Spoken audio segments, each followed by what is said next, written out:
எல்லா மக்களும் ஆர்வத்தோடு உட்கார்ந்து இருக்கக்கூடிய இந்த நேரத்துல அதிகமாக ரமலான்ல அமல் செய்வதற்கு ஒரு வாய்ப்பாக இருக்கும் அப்படின்ற அடிப்படையில தான் இந்த பயானுடைய மஜ்லிஸ்கள்லாம் இன்ஷா அல்லாஹ் இதுல நம்ம கொஞ்சம் கவனம் செலுத்துவோம். நம்ம பள்ளியில ஒவ்வொரு வருடமும் ஒவ்வொரு தலைப்பின் கீழே நம்ம பேசிட்டு வரோம். போன வருஷம் என்ன பேசணும்னாலும் இருக்கா? போன வாரம் பேசுனதே தெரியாத எடுத்து நீங்க இதை கேட்குறீங்க. என்ன பேசணும்? சஹாபாக்களை பத்தி பேசணும். அண்ணலாரின் அன்பு தோழர்கள் என்ற அடிப்படையில் சஹாபாக்கள்ல நிறைய பேர் இருக்கிறாங்க. ஒரு குறிப்பிட்ட 30 சஹாபாக்களை மட்டும் பேசணும். தொடர்ந்து சஹாபாக்களையே பத்தி பேசணும் சலிப்பு வந்துடும். அதனால இன்ஷா அல்லாஹ் இந்த வருடம் விமர்சனங்களும் விளக்கங்களும் என்ற தலைப்பின் கீழாக ஒரு 30 செய்திகள். என்னது விமர்சனம், என்னது விளக்கம் அப்படின்னா, மார்க்கம் சார்ந்த சில விஷயங்கள்ல சில தவறான புரிதல்கள் சமுதாயத்தில் ஊடுருவி கொண்டிருக்கிறது. குர்ஆன் ஹதீஸின் அடிப்படையில அதனுடைய விளக்கம் என்ன என்பதை ஒவ்வொரு தலைப்பின் கீழாக இன்ஷா அல்லாஹ் நம்ம பார்த்தலாம். அதுக்கு மெயினா நீங்க தான் உட்கார்ந்து இருக்கணும். என்ன செய்யணும்? அவர் அஜர்த்து அவர் வேலை பார்க்கறாரு, நம்ம வேலையை பார்ப்போம் அப்படின்னு இருக்கக்கூடாது.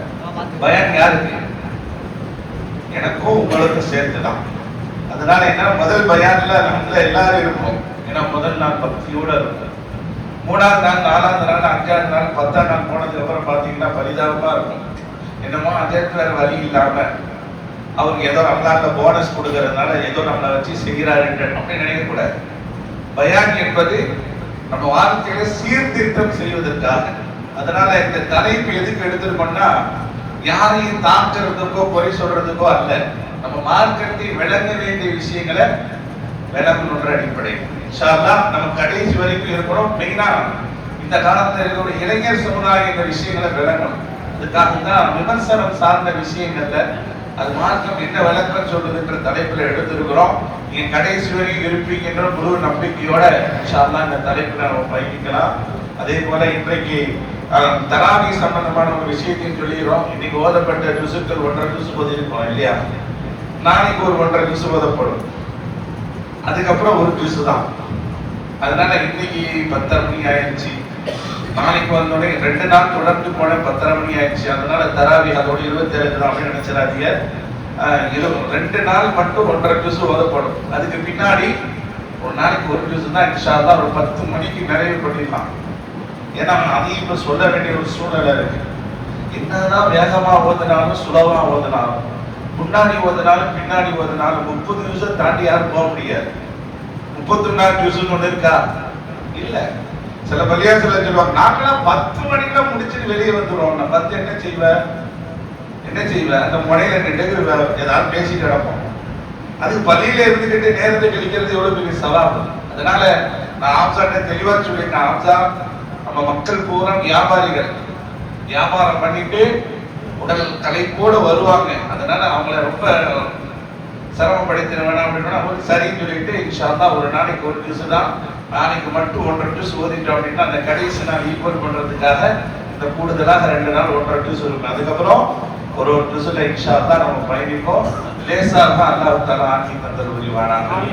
அருமையானவர்களே, கியாமத் நாளுடைய சமீபத்துல இந்த உம்மத்துமார்கள் எப்படி இருப்பார்கள், என்ன சந்திப்பாங்க அப்படின்றத குர்ஆனுடைய ஆரம்பத்திலே அல்லாஹ் விஷயத்தை ஒரு சொல்றான்.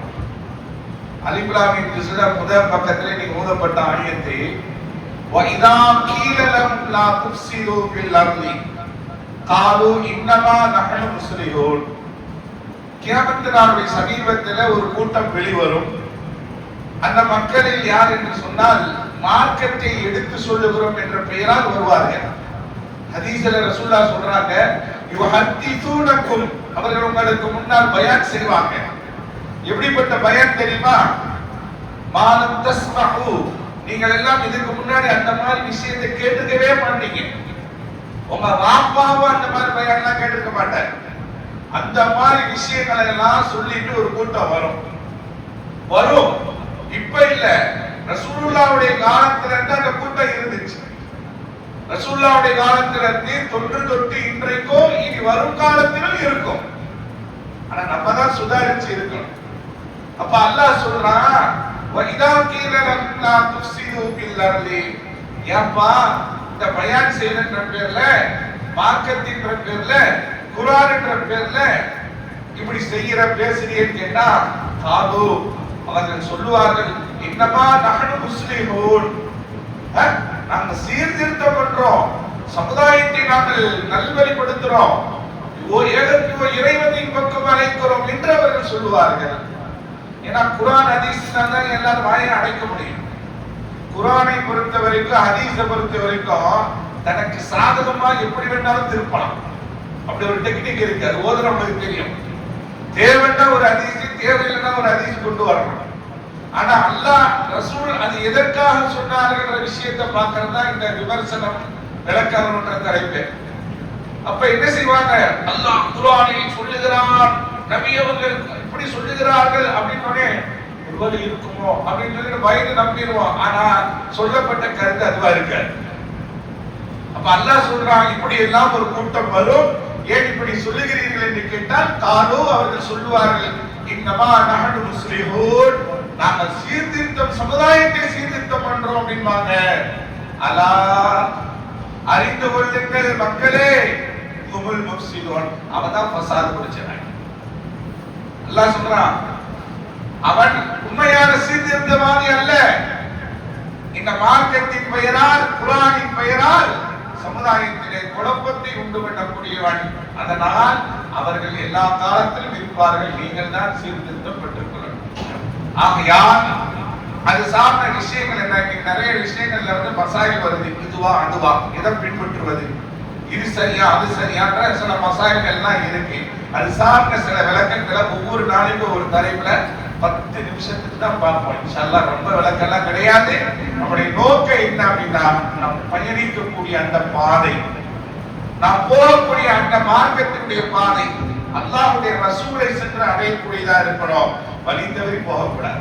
ஏன்னா ரசூலுல்லாஹ் ஹயாத்தா இருக்கும் போதே வந்து சொன்னாங்க, என் உம்மத்தி 73 கூட்டமா பிரிந்தாங்க. எத்தனை கூட்டம்? இந்த 73 கூட்டம் நாங்கல்ல, அந்த 73 கூட்டத்துல ஒரு கூட்டம் தான் சொர்க்கத்தின் பாதை. என்னுடைய சுன்னத் வல் ஜமாஅத்தினுடைய அந்த அகீதாவை கொள்கையை பற்றி பிடித்த பாதையில் வருவார்கள். மிச்ச 72 கூட்டமும் நரகத்துக்கு தான் போறாங்க. இந்த 72 பேரும் லா இலாஹ இல்லல்லாஹ் சொன்னவங்க தான். வேற யாரோ மாற்று மத சமுதாய மக்கள் அல்ல, காபீர்கள் அல்ல, யூதர்கள் அல்ல, கிறிஸ்தவர்கள் அல்ல, மஜூசிகள் அல்ல, நாத்திகர்கள் அல்ல. அவனும் லா இலாஹ இல்லல்லாஹ் சொன்னவன் தான். ஆனா உள்ளுக்குள்ள கொள்கை கோப்பால்ல கோளாறு இருந்ததுனால வலிந்து வரி போயிடும். அதனால நமக்கு கலிமா ஈமான் இபாதத் ஒரு பக்கம் இருந்தாலும் இந்த வகையில பயணிக்குன்றது ரொம்ப முக்கியம். உணவுல உப்பு முக்கியன்ற மாதிரி இபாதத்துல அக்கீதா முக்கியம். எல்லாமே இபாதத் அப்படி பார்த்தா இப்லீஸா இருக்கிறானே, இவன் அல்லாஹ் மறுத்தவனா? இப்லீஸ் இருக்கானே அல்லாஹ் மறுத்தவனா? இல்ல, அல்லாஹ்வை ரப்பாக ஏற்றுக்கொண்டவன், ரப்புக்கு சஜிதா செய்தவன். அவன் செஞ்ச ஒண்ணு தப்பு என்ன?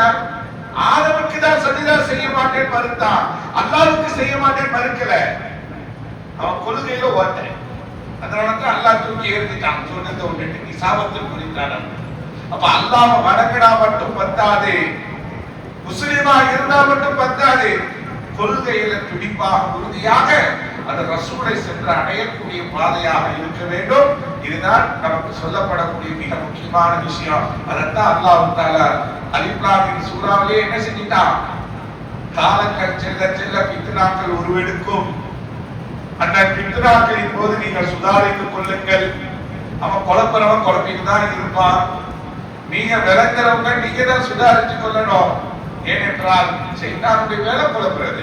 நமக்கு பாரம்பரியம் என்னவோ, எந்த விஷயத்தில் நாம் பின்பற்றி வருகிறோமோ அந்த விஷயத்தை பின்பற்றி போயிட்டே இருக்கணும். அல்லாஹ் தஆலா அவர் என்ன சொல்றான் தெரியுமா?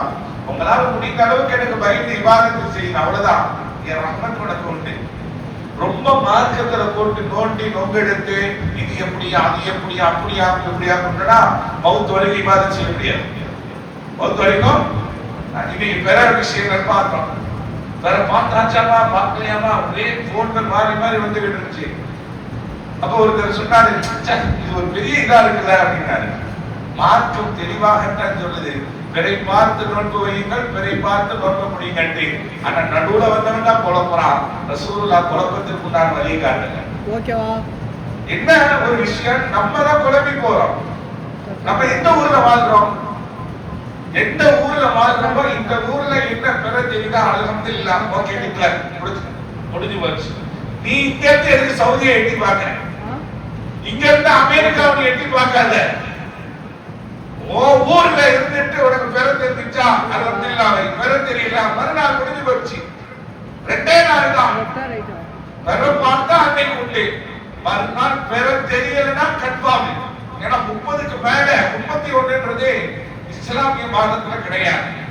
29 நோம்பு வைக்கிறோம், நாளைக்கு பெருநாளைக்கு பெற பார்க்கிறோம், தெரியல 30 பூர்த்தியாகி விட்டால் 31வது நாள் நோம்பு கிடையாது.